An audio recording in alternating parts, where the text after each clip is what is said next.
حضرت ارباز بن ساریہ رضی اللہ تعالی عنہ سے روایت ہے کہ ایک دن رسول اللہ نے نماز فجر کے بعد ہمیں نہایت بلیغ واضح ارشاد فرمایا، جس کی وجہ سے آنکھوں سے آنسو جاری ہو گئے اور دل کانپنے لگے۔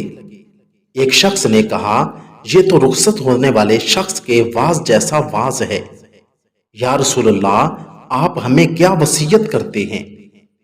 رسول اللہ نے فرمایا، میں تم لوگوں کو تقوی اور سننے اور ماننے کی وصیت کرتا ہوں، اگرچہ تمہارا امیر حبشی غلام ہی کیوں نہ ہو، اس لیے کہ تم میں سے جو زندہ رہے گا وہ بہت سے اختلاف دیکھے گا۔ خبردار، نئی باتوں سے بچنا، کیونکہ یہ گمراہی کا راستہ ہے۔ لہٰذا تم میں سے جو شخص یہ زمانہ پائے گا اسے چاہیے کہ وہ میرے خلفائے راشدین مہدیین کی سنت کو لازم پکڑے۔